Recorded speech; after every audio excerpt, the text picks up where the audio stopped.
দর্শক আজকে আছে আমার সাথে বাংলার বিখ্যাত কন্টেন্ট ক্রিয়েটর হৃদয় হাসান।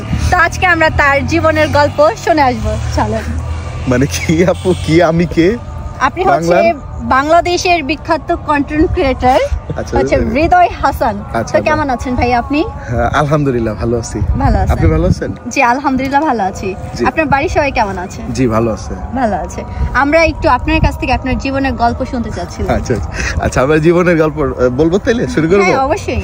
আচ্ছা, আমার অনেক বড় একটা জীবন, মোটামুটি আমার বয়স হচ্ছে 29 বছর।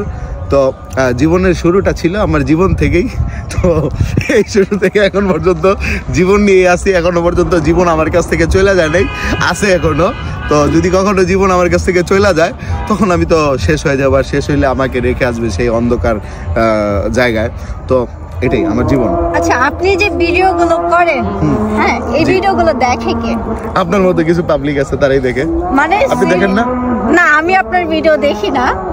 মাঝে মাঝে একটু ঘুরে আসা হয়, এইরকম পাগলের মতো কি কোশ্চেন না করেন এগুলো কেন? আচ্ছা, এখন বিষয়টা হচ্ছে কি আমি আপনাকে বলি যে মানে কোশ্চেনের কথা বলতেছেন, এটা কন্টেন্ট দর্শক যেটা চায় আমরা তো সেটাই দিই, তাই না?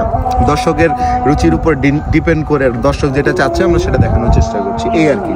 কারণ আমরা তো বুঝি যে কোন ভিডিওটা ভাইরাল হচ্ছে বা মানুষ দেখতেছে বা দেখতেছে না, বাট তারপর আমরা চেষ্টা করি সবসময় সাবলীনভাবে, দেখা গেছে অ্যাডাল্ট জিনিসটাকে যতটুকু অ্যাভয়েড করে কন্টেন্ট করা যায় সেভাবে করার চেষ্টা করি। আচ্ছা, এই যে যখন আপনি ধাঁধার কোশ্চেনগুলো করেন, যে টাকাগুলো দেখান, এগুলো কি সিরিয়াসলি তাদেরকে দিয়ে দেন নাকি ফেরত নিয়ে নেন? এইগুলো তো হচ্ছে শুটিং এর টাকা, এখানে টাকার মধ্যে লেখা আছে যে শুটিং এর টাকা। এখন আপনি যদি কেউ যদি শুটিং এর টাকা নিয়ে যায়, নিয়ে যাক, সমস্যা নেই, তো টাকা তো টাকাই।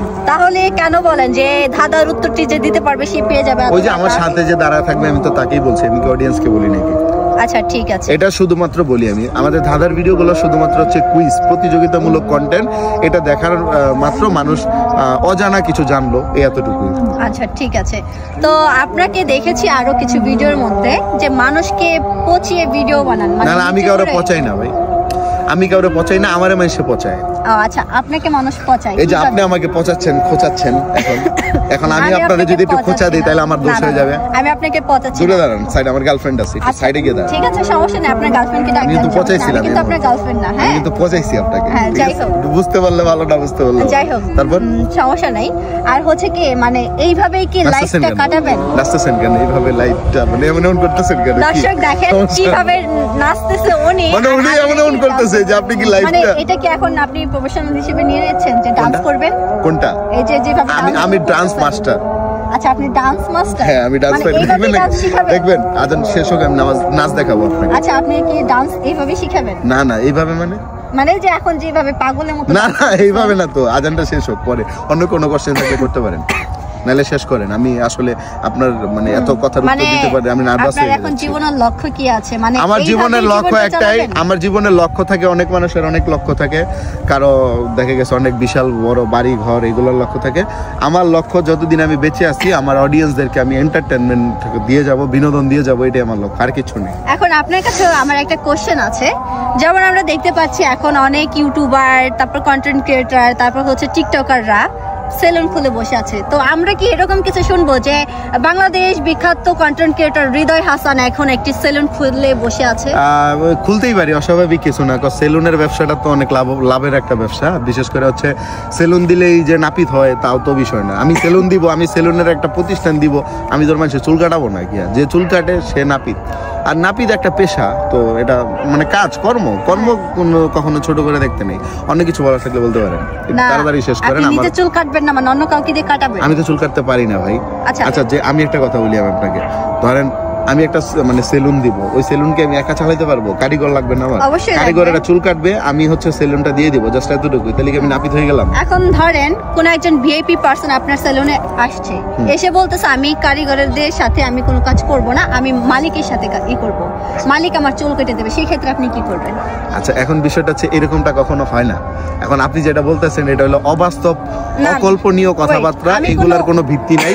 অন্য কিছু বলার থাকলে বলতে পারেন। আমি আর আপনার কোশ্চেনের অ্যানসার দিতে ইচ্ছুক না, কারণ আপনি সব আজে বাজে প্রশ্ন করতেছেন। ভালো কোনো প্রশ্ন করেন, যেমন আমি কেমন মেয়েকে পছন্দ করি, একটা বিয়ের জন্য কেমন মেয়ে দরকার আমার। হ্যাঁ, একটাও করি না এখন পর্যন্ত, যা করছি সব ফেক কন্টেন্ট বানানোর জন্য। আপনি মেয়ে আছে, ভালো মেয়ে আছে, আপনার বিয়ে হয়েছে? না, আমার বিয়ে হয় নাই। আপনি ব্লগার? না সেরকম কিছু না, তো ব্লগ ইন্টারভিউ নিতেছেন তো ব্লগারই, আপনিও ব্লগার। আমি একটা ব্লগার খুঁজতেছি, ভালো একটা ব্লগার খুঁজতেছি, দেখতে শুনতে ভালো হইতে হবে, স্মার্ট হইতে হবে, লেখাপড়া জানতে হবে, তারপরে ঘরে রান্না বান্না করতে হবে, তারপরে বাইরে মনে করেন হচ্ছে সবার সঙ্গে ভালোভাবে মিশতে পারে এরকম একটা মানুষ লাগবে, ঠিক আছে? তাহলে একটা কাজ করতে পারেন, বিজ্ঞাপন দিতে পারেন। বিজ্ঞাপন আপনি দিয়ে দেন, আপনি ইন্টারভিউতে দিয়ে দেন। তো দর্শক, আমাদের বাংলাদেশের বিখ্যাত হৃদয় হাসান যিনি আমার সাথে এই মুহূর্তে উপস্থিত আছেন, ওনার একটি গার্লফ্রেন্ড দরকার, বউ দরকার, ডাইরেক্ট বিয়ে করে ফেলবো, বউ দরকার। তাকে হতে হবে অনেক সুন্দর এন্ড হচ্ছে শিক্ষিত, আর হচ্ছে আমার মতো কালা হলে চলবো না, আমার মতো কালা হলে চলবো না, অনেক সুন্দর হইতে হবে, ব্লগার হতে হবে, আর হচ্ছে কি রান্না ভাড়া ঘরের সব কাজ জানতে হবে। আপনি হলো চলতে পারবে। তো এরকম কোন মেয়ে যদি আপনাদের লিস্টে থেকে থাকে অবশ্যই না লাগবো না, এই না দর্শক ক্যান্সেল, কেউ লাগবো না আপু, আপনারই লাগবো, চলেন। এই না না আপনারা কাজী অফিস, এই ক্যামেরা বন্ধ, কাজী অফিস আপু চলেন, কাজী অফিস যাই।